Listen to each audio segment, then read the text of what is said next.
മുസ്ലിം ലീഗിന്റെ പൊന്നാനി മണ്ഡലം സ്ഥാനാർത്ഥി MP അബ്ദുൾ സമദ് സമദാനി നമ്മളോടൊപ്പം ചേരുകയാണ്.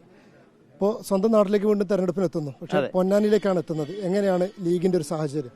ലീഗിന്റെ സാഹചര്യം UDFന്റെ സാഹചര്യം വളരെ വളരെ അനുകൂലം, പ്രത്യേകിച്ച് പറയേണ്ട കാര്യമില്ല. പൊന്നാനിയുടെ ചരിത്രം അതാണ്, ഇപ്പോഴത്തെ രാഷ്ട്രീയ ചിത്രവും അതാണ് വ്യക്തമാക്കുന്നത്. വളരെ തിളക്കമുള്ള ഒരു വിജയം, നല്ലൊരു ഭൂരിപക്ഷം ജനങ്ങൾ നൽകുമെന്ന ശക്തമായിട്ടുള്ള പ്രത്യാശയുണ്ട്. ഈ കഴിഞ്ഞ നിയമസഭാ തെരഞ്ഞെടുപ്പുണ്ടായ ഒരു ചിത്രം പറഞ്ഞാൽ ഈ UDFും LDFും തമ്മിൽ വോട്ട് ജനത്തിൽ വളരെ കുറഞ്ഞൊരു സാഹചര്യം ഉണ്ടാകുന്നൊരു മണ്ഡലാടിസ്ഥാനത്തിലുണ്ടായിരുന്നു പൊന്നാനി മണ്ഡലം. ആ ഒരു രീതിയിലേക്ക് എന്തെങ്കിലും ആശങ്കകളുണ്ടോ? ആശങ്ക ഇല്ലെന്ന് മാത്രമല്ല, വലിയ പ്രത്യാശ മാത്രമേ ഉള്ളൂ. കാരണം ഒന്ന്, ഇത് ലോക്സഭയിലേക്കാണ് തിരഞ്ഞെടുപ്പ്. ലോക്സഭയിലേക്കുള്ള ചിത്രം എപ്പോഴും വ്യത്യസ്തമാണ്. അത് പൊന്നാനിയും തെളിയിച്ചിട്ടുണ്ട്. പൊന്നാനിയിൽ ഇത് പുതുമുള്ളതൊന്നുമല്ല, നേരത്തെ താങ്കൾ സൂചിപ്പിച്ച പോലുള്ള കാര്യങ്ങൾ.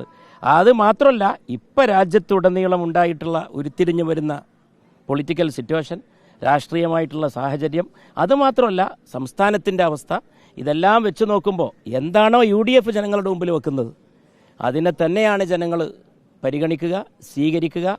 രാജ്യം പോണ ഇന്നത്തെ കാലാവസ്ഥയിലും അതുതന്നെയാണ് സംഭവിക്കുക. പിന്നെ എന്നെപ്പോലൊരു വ്യക്തി പാർലമെൻറ്റിനകത്തും പുറത്തും നാട്ടിലൊക്കെ നടത്തിയിട്ടുള്ള പ്രവർത്തനങ്ങളുണ്ട്.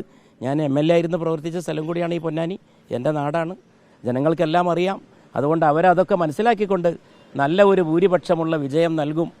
അഭിവന്ദനായ സയ്യിദ് സാദിഖ് അലി ശിഹാബ് തങ്ങൾ മുസ്ലിം ലീഗ് പാർട്ടിയുടെ തീരുമാനം പ്രഖ്യാപിച്ചത് അതിൻ്റേതായ ചുമതലാബോധത്തോടെയും പ്രത്യാശയോടെയുമാണ് ഏറ്റെടുക്കുന്നത്. പ്രഖ്യാപനം വരുമ്പോൾ രണ്ട് ചോദ്യങ്ങളാണ് ബാക്കിയുള്ളത്. ഒന്ന്, മണ്ഡലം വെച്ച് മാറാനുള്ള സാഹചര്യം എന്തായിരുന്നു? പറഞ്ഞല്ലോ, അവിടെ തന്നെ പറഞ്ഞല്ലോ, കുഞ്ഞാലിക്കുട്ടി സാഹിബ് വിശദീകരിച്ചല്ലോ, ദേശീയ ജനറൽ സെക്രട്ടറി.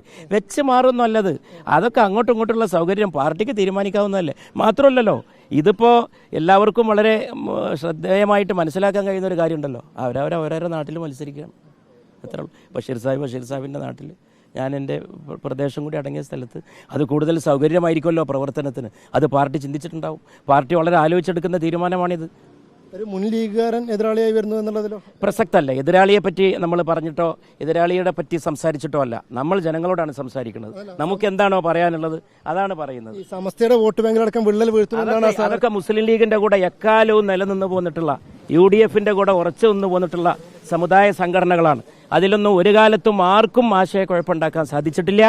അത് നടക്കുന്ന കാര്യവുമല്ല.